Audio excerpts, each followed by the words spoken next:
Então vamos continuar com a nossa figura aqui. R3.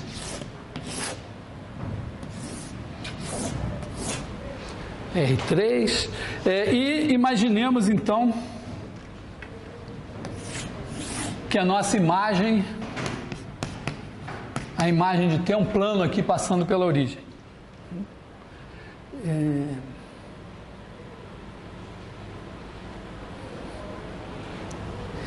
Vamos ver o que acontece se dois caras... Vamos pegar aqui um Y.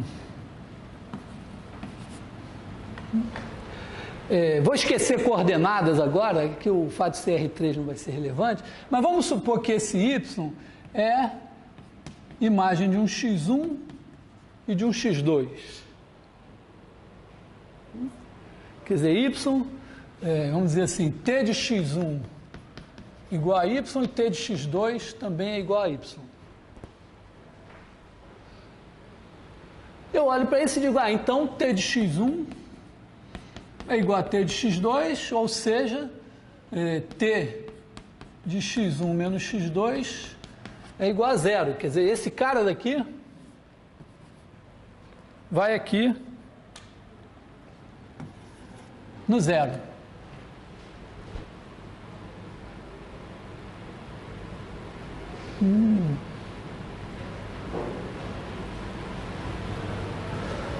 Mas se um cara vai em zero, qualquer múltiplo dele vai em zero, né? Quer dizer, se esse cara daqui vai em zero, toda essa reta daqui, quer dizer, vou pegar assim, esse cara, vou botar ele aqui, né? X1 menos X2 igual a um certo N, tá o N aqui. Então, se eu pegar aqui, ó, toda essa reta, ela vai em zero.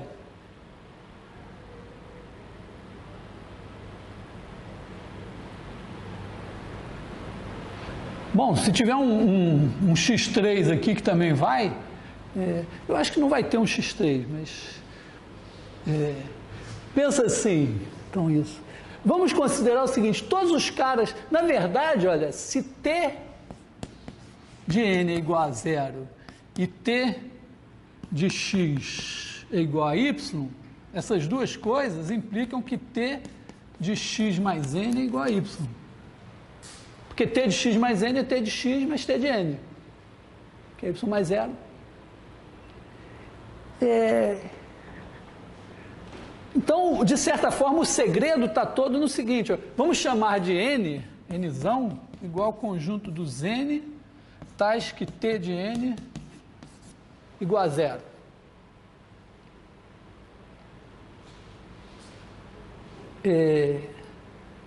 Em termos de sistema linear, você pega o sistema homogêneo, vamos colocar em termos de sistema linear, você tem a matriz aqui, multiplicado, isso aqui igual a 0, 0, 0, 0, 0.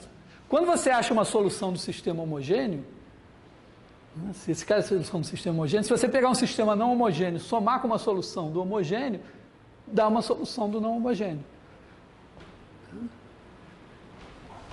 Pensando aqui nessa história assim, ó, significa o seguinte, se eu pegar um cara qualquer daqui, pegar um X que vai em Y, se eu pegar aqui, esquece, vamos dizer, em vez de pensar que eu tenho X1 e X2, pensa assim, esquece o X1 e X2.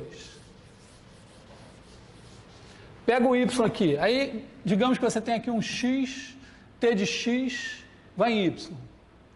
Se você tem todos os elementos aqui que vão em zero, digamos que eles formem uma reta.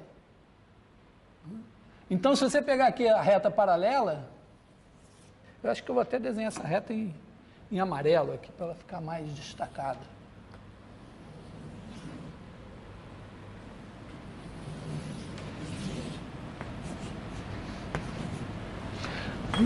Pega uma reta paralela, todos os caras da forma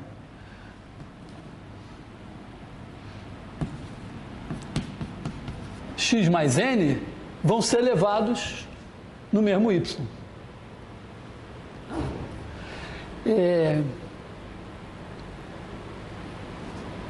Esse conjunto aqui, esse N também é um subespaço, ó.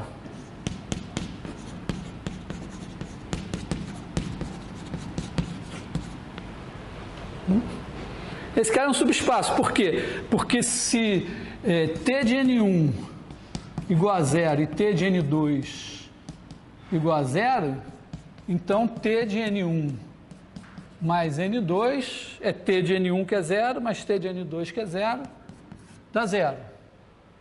Se T de N é igual a 0, então T de N é igual a T de Tn,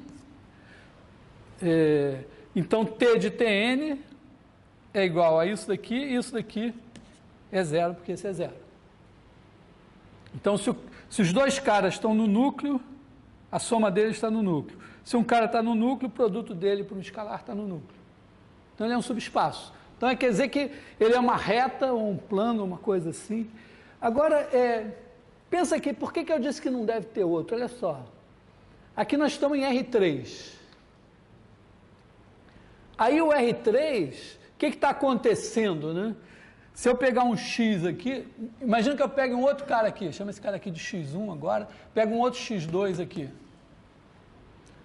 Aí esse X1 vai no Y1. Pega o X2, ele vai no Y2. Aí se eu passar toda essa reta aqui, paralela amarela, todo mundo vai no Y2.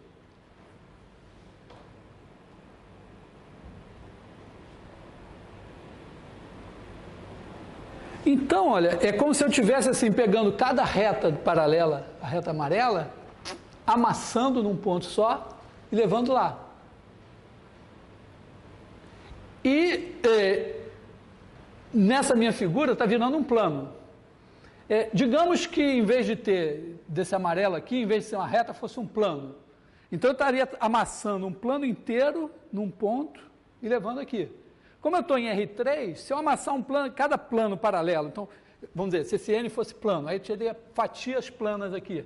Se cada fatia plana eu amassasse num ponto, eu ficaria com uma reta. E aí quando eu trouxesse para cá, não podia virar um plano, tinha que virar uma reta. Então, eu acredito que isso aqui esteja razoável como figura, né? Se esse cara de cá é um plano, esse núcleo aqui é uma reta. Se ao contrário, esse daqui fosse uma reta,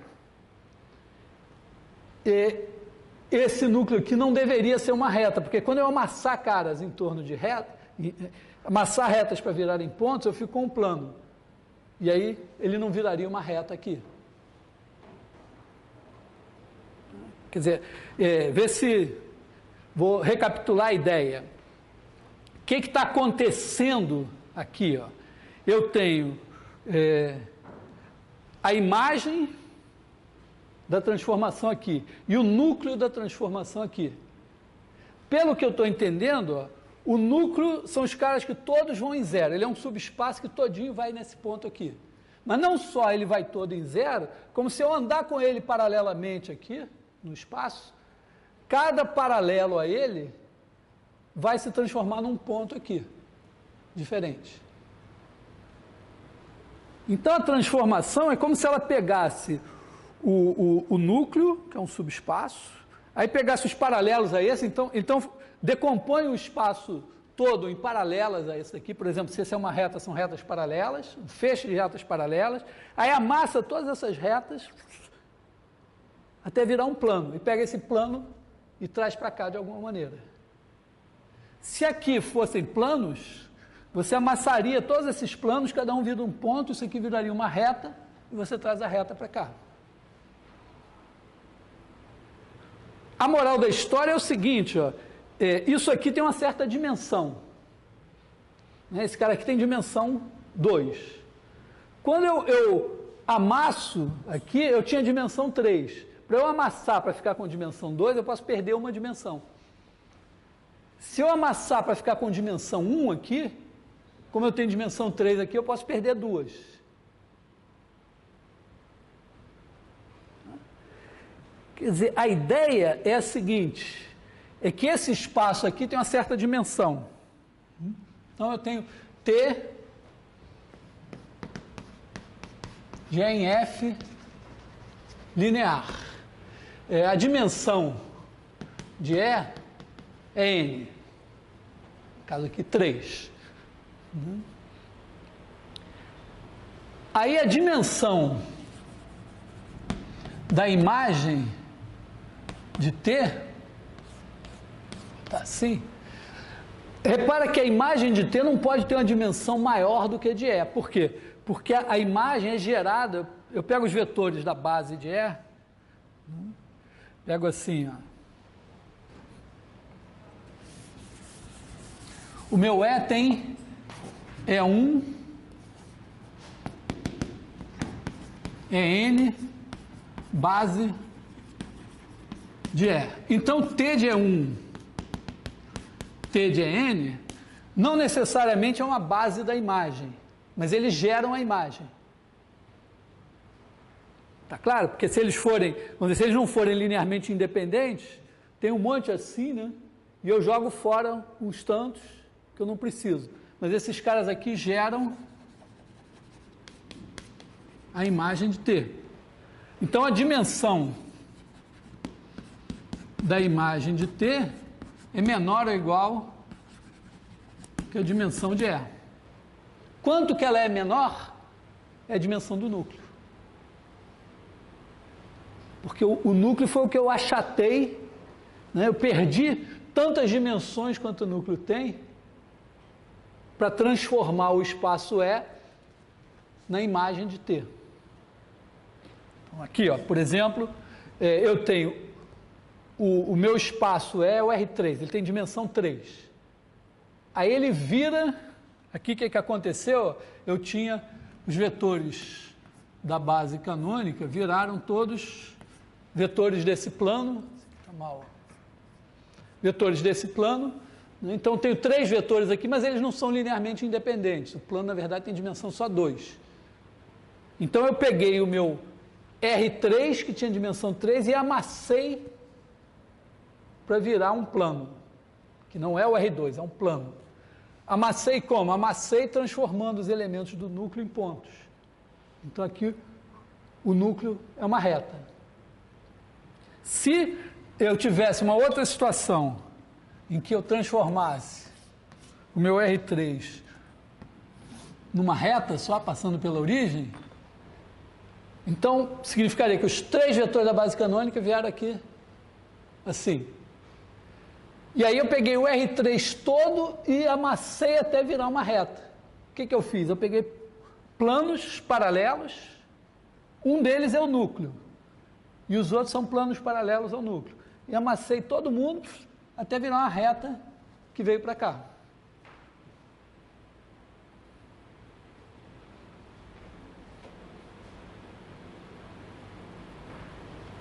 Então, eu acredito que deve valer o seguinte, ó, a dimensão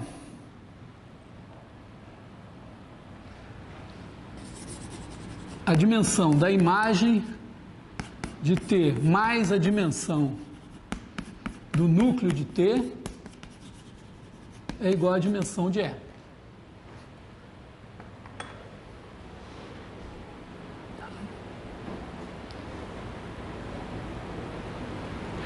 Que é mais ou menos, ó, vamos pensar, vou apagar a figura aqui, no caso do sistema linear,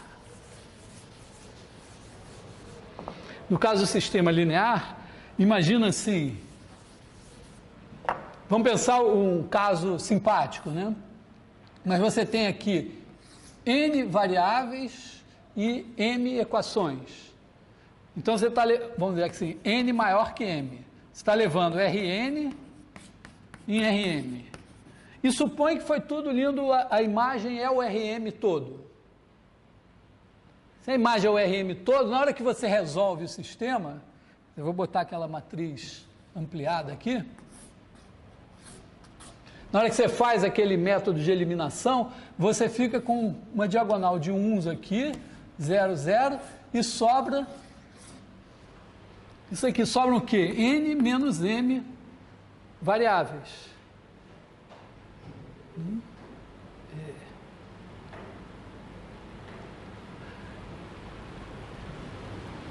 Significa o seguinte, ó, se você botar 0,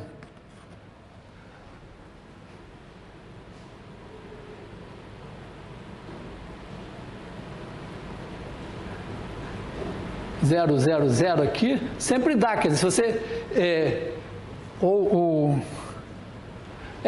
tudo bem. Tá. Essas n menos m variáveis aqui são o quanto comprimiu. Se você botar 0, 0, 0, 0 aqui, quaisquer valores que você der a essas variáveis aqui, você passa para o lado de lá e você tem uma solução.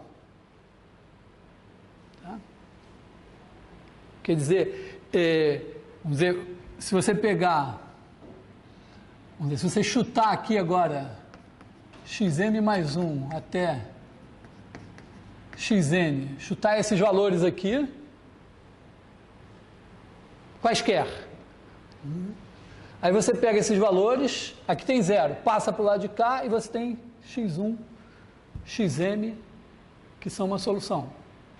Então, vamos dizer, é o número de graus de liberdade que você tem para conseguir soluções da equação homogênea.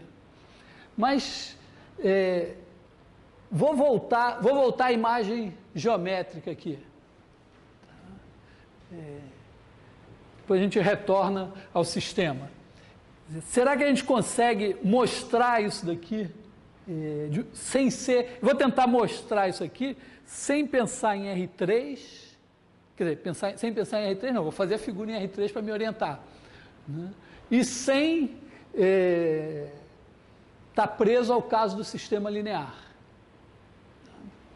Então vamos tentar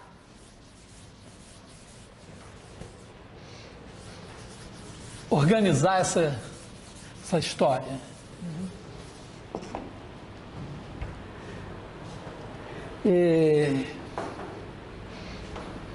Bom, organizando a história, vamos pensar assim, E e F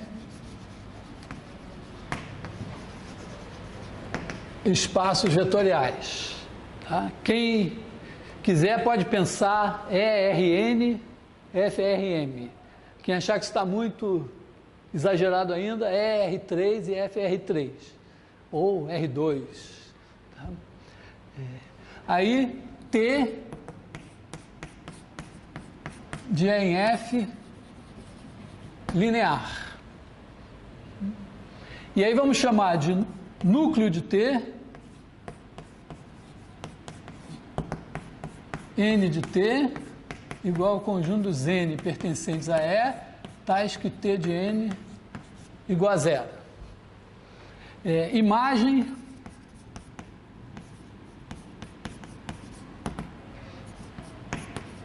Imagem de T é igual ao conjunto dos T de U como a gente já viu, esses dois caras são acho que eu vou botar separado assim, né? Esse aqui é um subespaço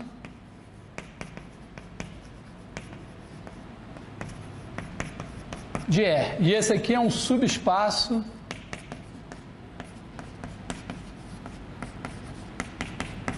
de F.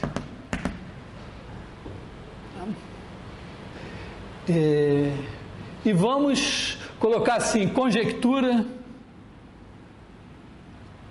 é picaretagem, né? Eu sei que é um teorema, tá? Vou botar aqui, teorema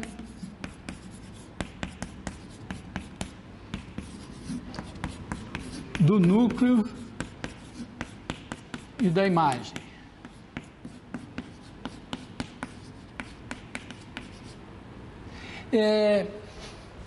Acho que, da maneira como vou lidar com o problema, vamos fazer uma hipótese mínima, é que a dimensão de E tem que ser finita. Tá? Vamos supor assim, vou botar aqui dimensão de E igual a N. Hã? A gente pode, vamos dizer, se a dimensão de E não for finita, a gente pode fazer esse mesmo teorema, mas sem... a gente não vai falar na dimensão nesse caso. Até pode também, mas... como eu quero trabalhar com coisas de dimensão finita, na verdade, a dimensão do F não desempenha nenhum papel nessa história. Tá? O F podia até ser um espaço enorme. Então, o teorema vai me dizer o seguinte, que a dimensão do núcleo de T mais a dimensão da imagem de T é igual à dimensão de E. Por que a dimensão do F não desempenha papel? Porque o núcleo está em E. Então, se o E tem dimensão N, um subespaço dele não pode ter dimensão maior do que N. Não pode ter mais do que N vetores linearmente independentes. A imagem de T é gerada pelas imagens dos vetores da base de E, de uma base de E. Como eles são em número finito, a imagem de T é gerada por um número finito de vetores.